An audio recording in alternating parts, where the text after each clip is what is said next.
এক ধাক্কায় সবটা কেমন যেন এলোমেলো হয়ে গেল। বুঝতেই পারলাম না কোথা থেকে কী হয়ে গেল।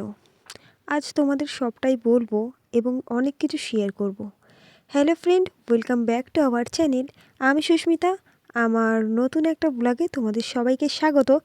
আমার ছোট্ট সংসার, দুজনের সংসার, যেখানে আমি আর আমার বরের অনেক অনেক কষ্টে গড়া অনেক অনেক স্বপ্ন আজ তোমাদের সাথে শেয়ার করব। তো সকাল বাজে এখন 7:30 মতন। আমি উঠে পড়েছি। আজকে রোদটা বেশ ঝলমল করে উঠেছে, তাই একটু সকাল সকাল উঠেছি। আসলে আমার এত সকালে ওঠা হয় না। আজকে ঘুমটাও কেমন যেন তাড়াতাড়ি ভেঙে গেছে। তো ভাবলাম শখ করে এই ছোট্ট একটা উনুন বানিয়েছিলাম, সেটাকেই আজকে উদ্বোধন করা যাক। আজকের দিনটাও বেশ ভালোই ছিল। আর যেহেতু সকাল সকাল উঠেছি, লেট হলেও কোনো ব্যাপার না।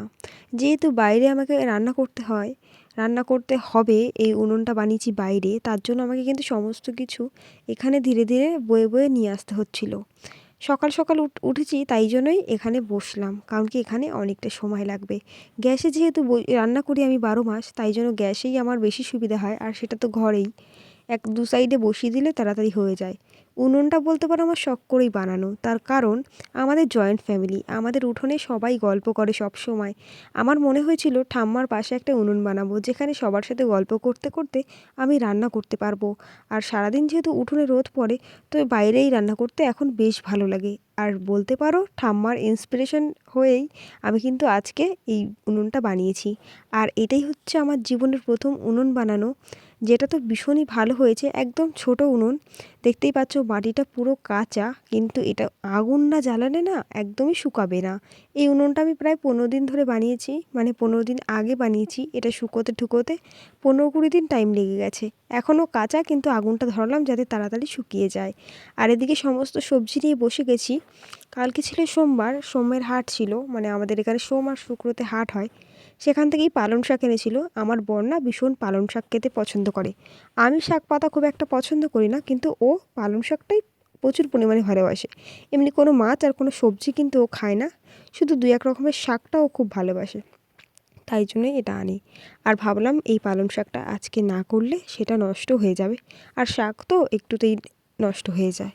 তাই জন্য পালং শাকের আটিটা আগে খুলে নিলাম, তারপরে একে একে কাজ করব। তার সাথে সাথে ঠাম্মাও একটু গল্প করছে। তোমাদের আগেই বললাম ঠাম্মার ওই উনুনটায় ঠাম্মা ওখানে রান্না করে। ঠাম্মা কিন্তু আরেকটা উনুনও বানিয়েছে। আর ঠাম্মা সকাল সকাল অনেক গল্প করছিল, আর গল্প করতে করতে আমি অনেক কাজ করে ফেলছিলাম। এই যেহেতু পালং শাক একটু কুমড়ো একটু বেগুন না দিলে একটুও ভালো লাগবে না, সেই কারণে সমস্ত সবজি দিয়ে একটা ঘ্যাট করব আজকে। আর আমি কিন্তু ওদিকে ভাতের জলটা বসিয়ে নিয়েছি। আর জলটা বসিয়ে উনুনটা জাল ধরিয়ে নিয়েছি, মানে উনুনটা আমি সবে ধরিয়ে নিয়েছি। তারপরে একে একে সমস্ত কাজগুলো করছি। এখন জোরে জাল দেবো না, তার কারণ তাহলে আমার এদিকে সবজি কাটা হবে না, ভাত হয়ে যাবে। তাই জন্য আগে সবজিগুলো কেটে ধুয়ে নেব। প্রথমে কুমড়ো কেটে নিচ্ছি। দেখতেই পাচ্ছ পুরো কুমড়োটা আমি দেবো না, যেহেতু একাটি পালং শাক, তাই অল্প একটু কুমড়ো দেবো। আর বাকি কুমড়োটুকু আমি সিদ্ধ খাবো পরে। আর এই যে দুটো আলু দেবো। ধীরে ধীরে সমস্ত কিছু কেটে নেব। আর বেগুনটাও কিন্তু আমার আগে থেকেই কাটা হয়ে গেছে। এবার তোমাদের বলি, ওই যে কাঁঠাল গাছটা দেখতে পাচ্ছ, ওটা আমাদের বড় জ্যাঠা শ্বশুরদের, ওদের 3টে কাঁঠাল গাছ। আর ঠিক তার পাশেই আমার সুন্দর একটা রান্নাঘর। তো ভিডিও শুরুতে তো তোমরা দেখতেই পেলে। আর এই নারকেল গাছ তলায় আমার রান্নাঘরটা হবেই। রান্নাঘরটা এখনও মানে কমপ্লিট করে উঠতে পারিনি, তার কারণ একটু টাকার অভাব রয়েছে, আর একটু অনেক অনেক প্রবলেম রয়েছে। যখনই কিছু করতে চাইছি তখনই একটা বাধা আসছে বলে আর এই রান্নাঘরটা আমরা ধরতে পারিনি। আর এর জন্য কিন্তু বাঁশও কাটা হয়েছে, রান্নাঘরটা তৈরি করা হবে বলে। আমাদের নিজেদেরই বাঁশঝাড় আছে, সেখান থেকেই বাঁশ কেটে নিয়ে এসেছে আমার বর, প্রায় 5 থেকে 6টা। তো আরও লাগবে কিছু, সেগুলো কাটতে হবে। ওর একটু শরীরটা খারাপ বলে এখন কিছুই করা হচ্ছে না। আর তোমাদের কথা বলতে বলতে আমার সবজিটাও কাটা হয়ে গেছে।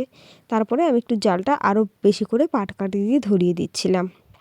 এবার মোটা একটা কাঠ ধরিয়ে দিলে হয়ে যাবে।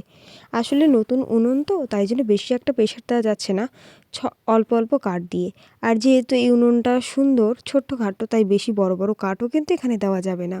আর দেখতে পাচ্ছ আমাদের উঠোনে কত সুন্দর রোদ ঝলমল করছে, রোদ পড়ছে, আর সবাই এখানে গল্প করছে। আর হাসতে হাসতে রান্না করতে কিন্তু বেশ ভালো লাগছে। আর রান্না করার সময় যেন 2-1 জন থাকলে না বেশ ভালোই লাগে, গল্প করতে করতে অনেক কাজ করা হয়ে যায়।